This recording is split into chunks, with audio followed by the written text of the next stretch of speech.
It's so interesting hearing this language the way you're laying it out, because the thought process is one of the future, not the moment. Because we've been conditioned to live in the moment, and I'm not talking about like be present, centered in the moment. I'm talking like instantaneous gratification. I can only think about here and now because I'm surviving. I don't have enough bandwidth to think about a week or a year or about the next generation. So this type of thinking and this perspective, as it relates to conveniency, it's more than just the moment. It's like down the line, which there's so much more value in that. The idea that we must, in the moment, decide what we are willing to do so we can be supported for down the line. It's more like that. Like in the moment you're hungry, then you would have had to be in the moments before to have Right. prepared for You often say, hey, you knew yesterday that you was going to be hungry tomorrow. So what did you do to prepare? Right. Like you already know that that's a prerequisite that you're going to need to Yeah. eat.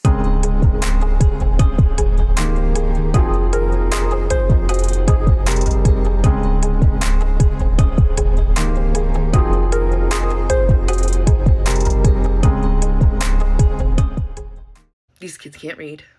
They can't decode. They have no vocabulary, no background knowledge. I've never seen anything like it. 215 people were buried behind a Jacksonville, Mississippi jail in shallow graves with just a metal rod and a number, and their families were never notified. On top of that, some of the families to the people that were buried thought that they were still missing and complaining to police to find their missing loved ones. Tennessee parents are furious after finding out that the Satanic Temple there will host an after-school Satan club at a Tennessee elementary school. This isn't high school, this isn't college, this is elementary school. What was initially dismissed as a teenage riot has turned the internet on its head.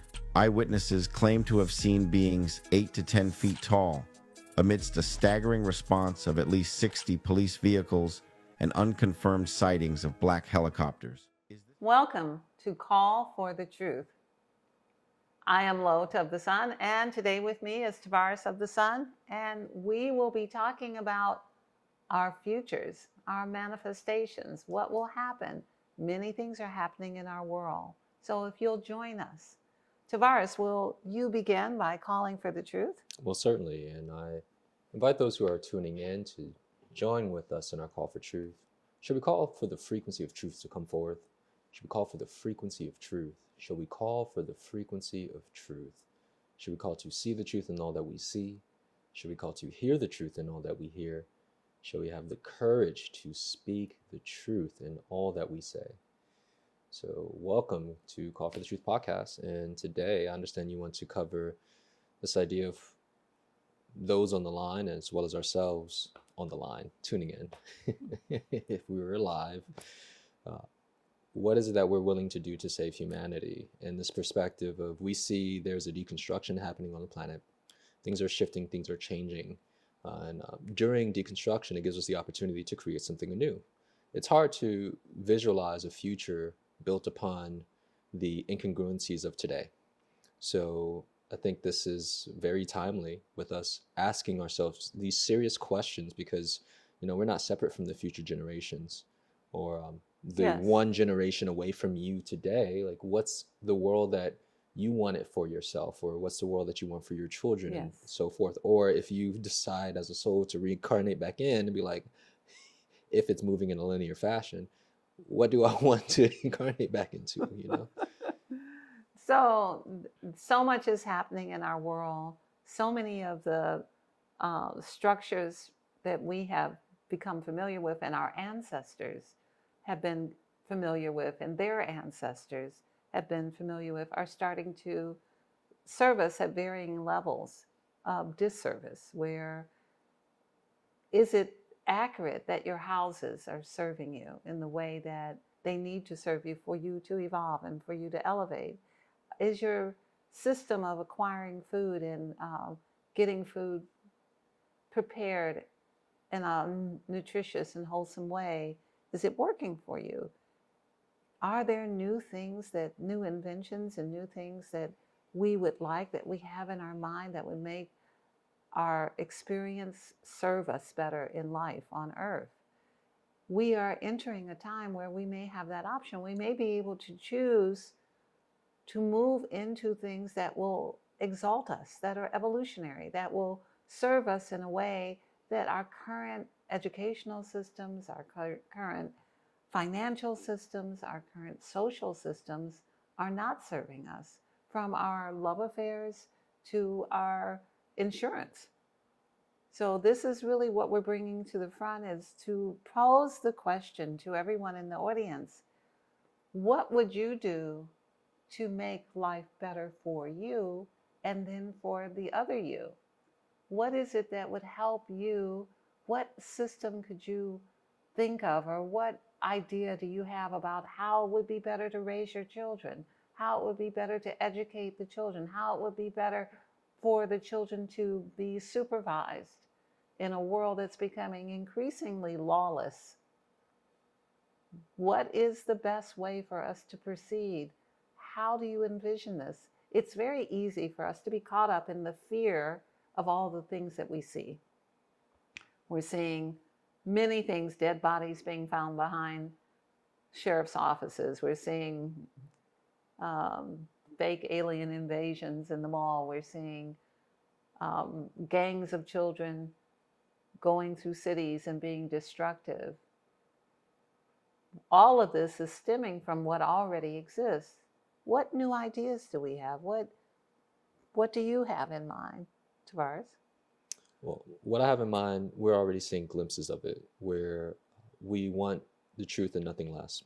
And of course, that's our call here. That's our mantra or our modus operandi. But the world at large is asking for the truth, whether it's the truth of what's been going on with our politicians, our educational system, our food, our war of religions. People want the truth now. Right. And where we can establish levels of relationship that are authentic. Yes. Where we're not lying to each other, or doing this thing that Other Son calls projection. Let me build up this facade and this image for you to see me how I want you to see me, not for the truth of what I am, because of the weakness within us that we're afraid of confronting and afraid of other people seeing. So this, of course, is a lot of the things that we want in the new world. And for others, it starts with ourselves. Right. Like, how truthful are we being, or how truthful since you asked me, how truthful am I being with myself? Absolutely. And in my engagement with other people, am I being authentic? Am I projecting something that I think they want to see to cover up something in me, and that's for me to go to war with. And Yes. of course, for everyone else who is deciding that, I want that in my world. Right. I don't want to live in a world where I'm lying to my child about Santa Claus and I know it's hard paying these bills and trying to keep up this illusion. We ain't even got no chimney. I know that's a famous story with you and the Santa Claus thing and the lie, but that's something that I envision for the world. And there's many other things, but that's one of the more pressing things because I see it all around me. I mean, we were just watching videos of the trend of people with lace front wigs, and that's a lie, and all the other things that people have done up to that point because of, these things within us that we haven't healed. Yes.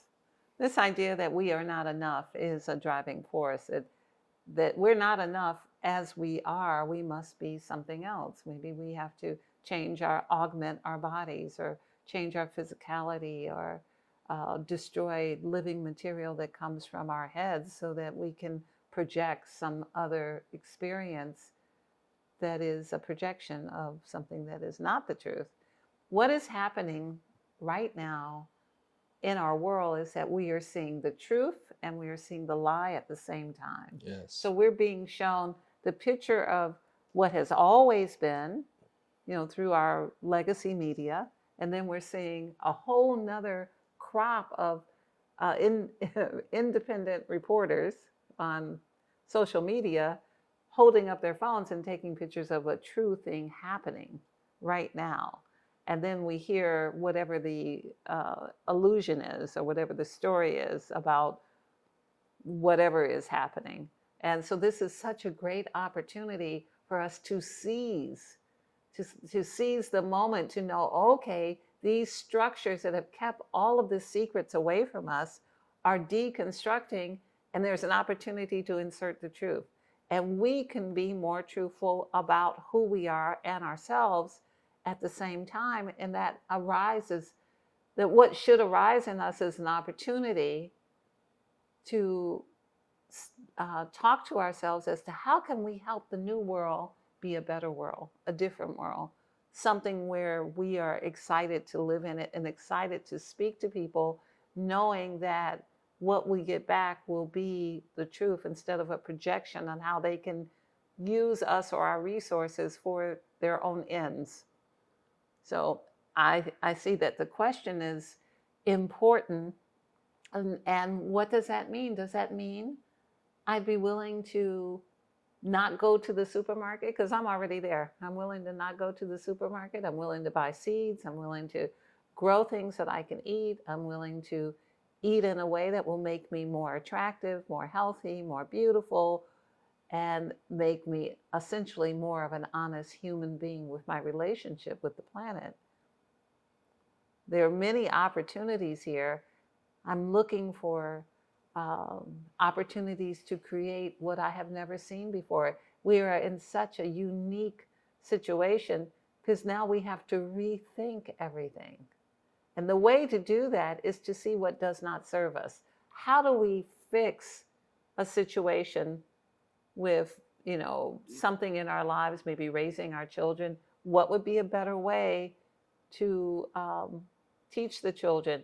I'm understanding, I just found out today that children are not able to read and they're no longer taught cursive, so they can't read cursive.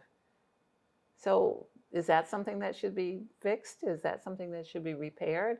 Should we allow that to continue? And where will that take us when it's not in the language in which they are born, that is the conversant language of the land?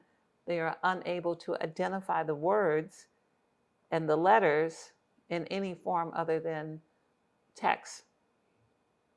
I think that these are things that, could we change that? Could we hold up the idea of cursive and teach our children at home? If the children can't read, could we read books and show them how to read? These are kind of simple solutions. Are we willing to do that?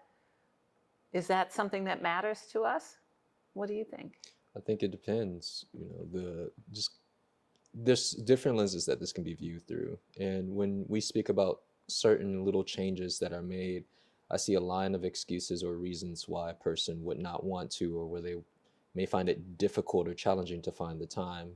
I was looking at, how does one's child get into the situation? Well, maybe from a parent, and let's say the parent does care, but they're sent for hours on end, practically a 9 to 5 in the school system. And we know who created the school system, right? And then the idea of, no, it's the school's responsibility to teach my child. So that level of mentality already sets us up for failure, to where we put all the weight on a system that don't care nothing about our children, whether it's their food, their psychological well-being, their emotional well-being, and just the uniqueness of the learning curve of different children. There's so many different aspects that are ignored, that usually a parent is like, that's the school. And I've seen countless videos and are aware of many people who operate that way. So I see where maybe there's a person who's like, no, I want to do better. I want something better. And they may recognize that the system's not really serving. So it may require the person to carve out time to, dedicate to the change that they want to see. So I think it's relative, and also, how much do we really want the change? How important is the change to us? My guidance shared with me long ago, when I knew that there would be an opportunity for a new world to be constructed, and it would not be built on top of the old world, but that we are witnessing the decline of an empire, and the opportunity exists to build something new. And what was shared with me is that we may need to go backwards before we go forward. I agree. And that might mean that we learn how to make patterns and design our own clothes. It may mean that we figure out ways to eat that are not contaminating us. It may mean that we go back to spending time with literature that we think our children should have in their repertoire and instilling that into them ourselves. Hearing all these examples, also here underneath it is let go of your conveniency. Well, Do the thing. And I don't think these things are hard inherently. I think they just take effort and time, but also, like I said, seeing the value in such a thing. it's the same way as thinking that we have this misunderstanding about almost everything. We think that the person who can afford to go to the restaurant and order the food from the person who owns the restaurant, who hires the cook, who buys the groceries, who cooks the food, we think that the person on the end product of that is the exalted one. But what the reality is that the exalted one is the one who has the opportunity to touch and interact and work with the food, because they're interacting with life. They're putting their thoughts and their energies into it. We don't quite understand the miraculous power of food, and so we don't have the proper reverence and respect for it. But if we were in a situation where we needed to work directly with food, we would be blessed. We would be blessed to work in a garden. I saw a quote someone sent me that said, if you're having too many arguments, you're not gardening enough. I like that. So if you don't have your hands in the earth that you are part of, you are every element on the periodic table, then you're not connected to your own foundation. So there's so many opportunities to, I really like the idea of mindfulness, of being mindful of what's going on in every aspect, not just mindful of what comes through your phone.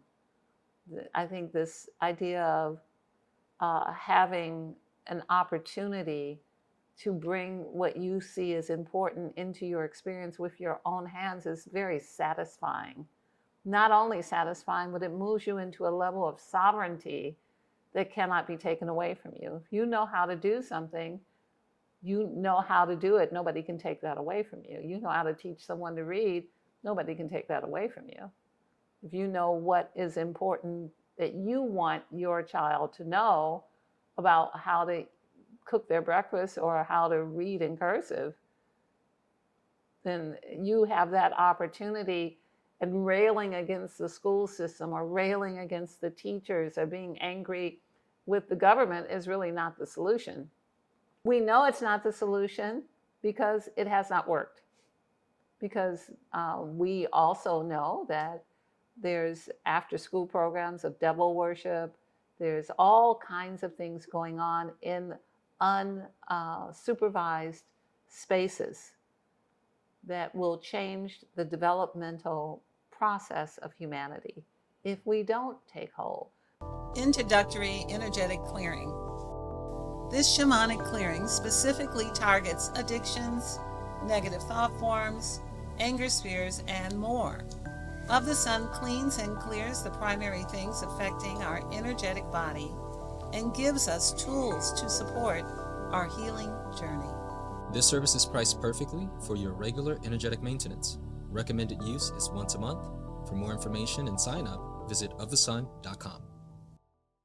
So what you said about letting go of convenience, it's really a matter of, is it more convenient to have someone who can't read, doesn't know how to talk, and doesn't know anything about what you want them to know as a child? Well, it's definitely a flip on the perspective of what is convenient. Yes. Is that a convenience that your children, when they become 12, they disappear into a gang that goes downtown and steals from stores and breaks car windows and throws rocks off viaducts?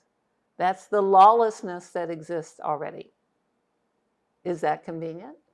Like convenience. Mm-hmm. It may be more convenience to have law and order in your own sovereignty inside your own home with like-minded people.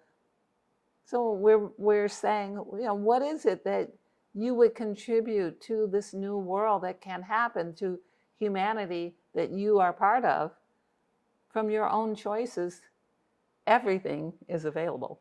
It's so interesting hearing this language the way you're laying it out, because the thought process is one of the future, not the moment. Because we've been conditioned to live in the moment, and I'm not talking about like be present, centered in the moment. I'm talking like instantaneous gratification. I can only think about here and now because I'm surviving. I don't have enough bandwidth to think about a week or a year or about the next generation. So this type of thinking and this perspective, as it relates to conveniency, it's more than just the moment. It's like down the line, which there's so much more value in that. The idea that we must, in the moment, decide what we are willing to do so we can be supported for down the line. It's more like that. Like, in the moment you're hungry, then you would have had to be in the moments before to have prepared for that. You often say, hey, you knew yesterday that you was going to be hungry tomorrow. So what did you do to prepare? Right. Like, you already know that that's a prerequisite that you're going to need to eat. So in this moment, the convenience would be to supply yourself with what you will need in your tomorrow. Yeah.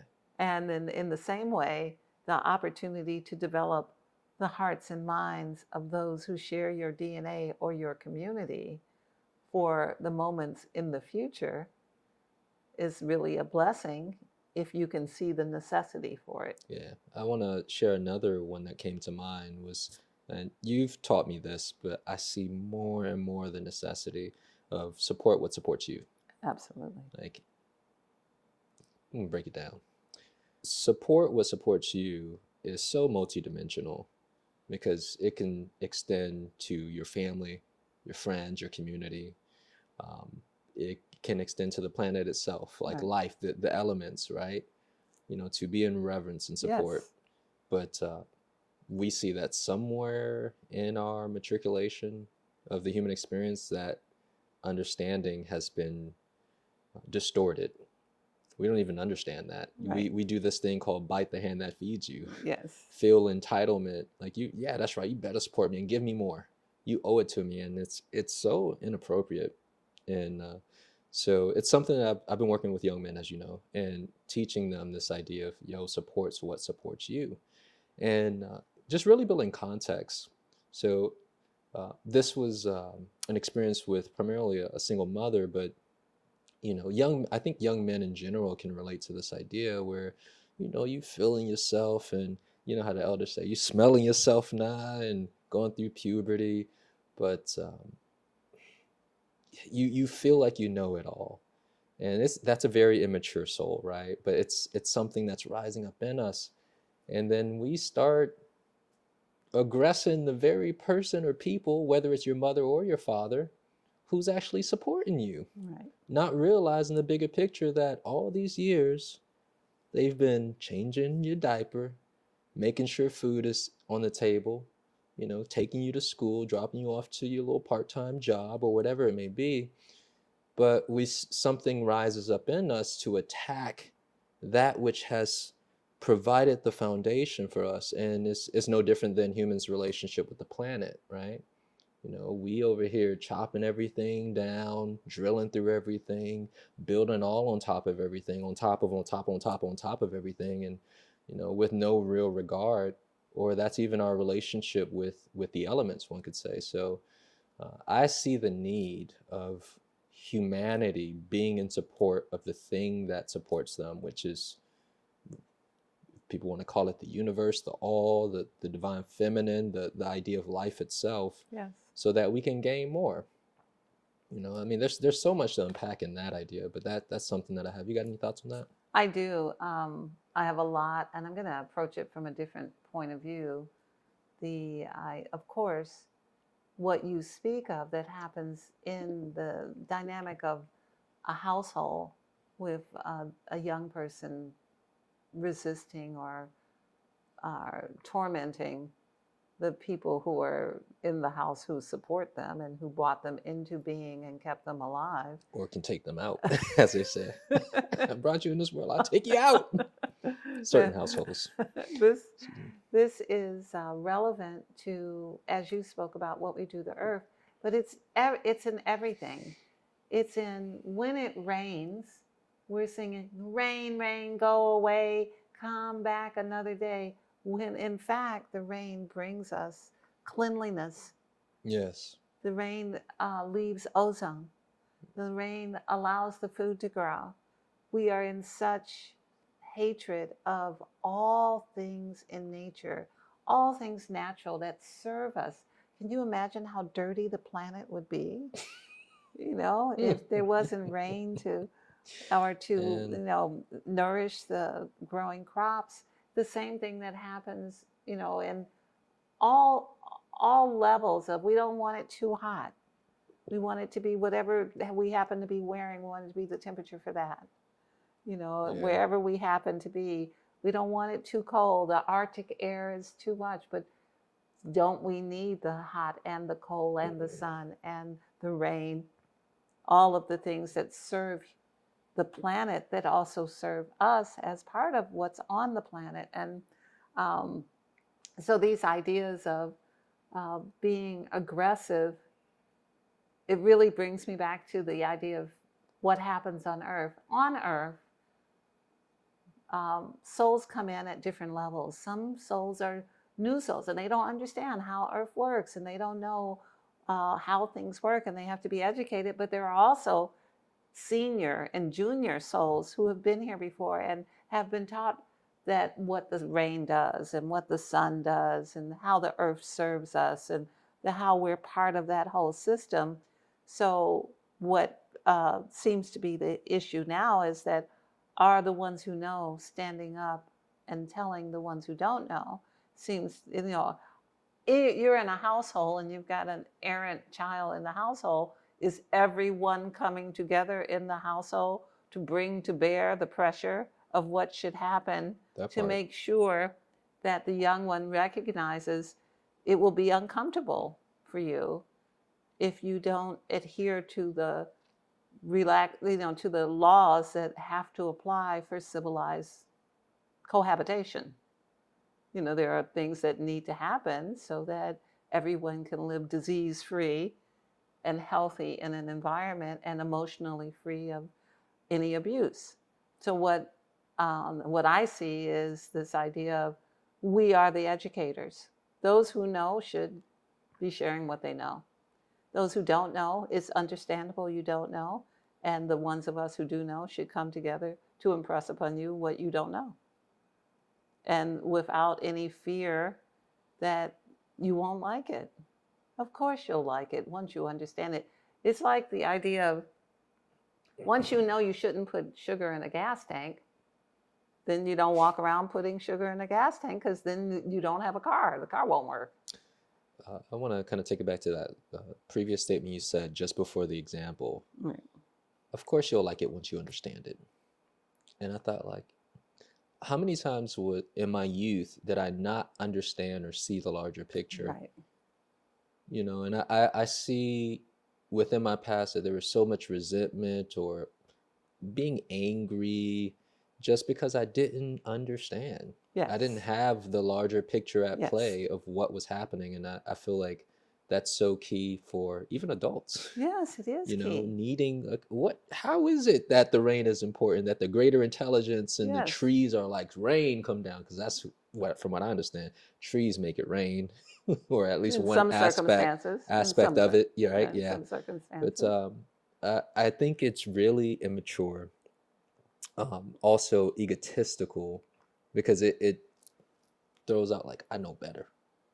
I know better. Yes, it's true. I mean, what 3-year-old have you met that didn't know everything they needed to know about everything? And the answer was no. They have learned no. And that's all they needed to know. We done messed up. We done gave them that. It was a wrap. No. I did raise my children without using the word no. I would say leave it alone. And so I wasn't as confronted with what I have with my grandchildren because they know no. Yeah. However, it's no different. It's no different. Those who know are the parents of those who don't know. Those who Yes. know are the responsible party to impress upon the ones who do know the necessity for respect, honor, and gratitude for all things, including the wisdom that we give them, and insist upon honor, respect, and gratitude. So I would say this podcast, that the theme would be, you are in your right place, demanding, requiring honor, respect, and gratitude, and you are in your right place to deliver it so that it can be understood that you are to receive it and they are to receive it too. And the re-education of the divine masculine, the re-education of the divine feminine, the solution is the same: honor, respect, and gratitude. So, do you have any final thoughts on that? Just that we can do a card spread and Okay. see what comes of that. This is in honor to all of the changes that are taking place through all of the many layers of our ancestry, of each of us who are here at this time as part of this change, that are adding to the energy that makes it possible for us to see all of the many things that we're seeing in our world. When we see truth being revealed about people, circumstances, and things, it is because of us. And if you will pull a card and give us a question. Calling to see the truth as it relates to what humanity needs to know with saving ourselves. And the theme is power. It's yellow, solar plexus. And the maxim reads, the power that makes solar systems, galaxies, universes, and beyond is the same power that animates our body systems. Don't be afraid to look inside. So this is making me think about something that was mentioned earlier, how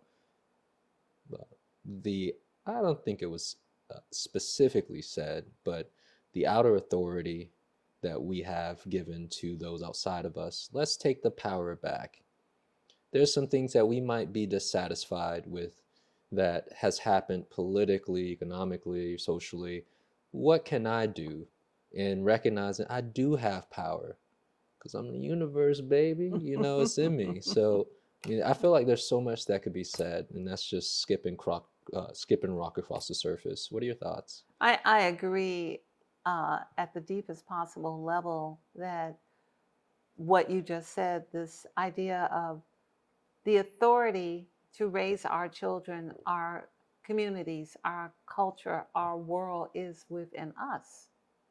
If we give away our power, as I wrote in my book, then they will be the author of us. It is incumbent, and it will be convenient for us to do that, because what happens as the chaos that happens as a result is quite inconvenient. So. Indeed it is. Look ahead. Make the necessary changes now. We hope that we have triggered a thought in you and encouraged you to think about, what would you be willing to contribute to a new world? How do you see what's going on in your current world? And do you recognize that you are the solution, and that all things are better with honor, respect, and gratitude? We thank you in Lakesh and Veritas with honor, respect, and gratitude.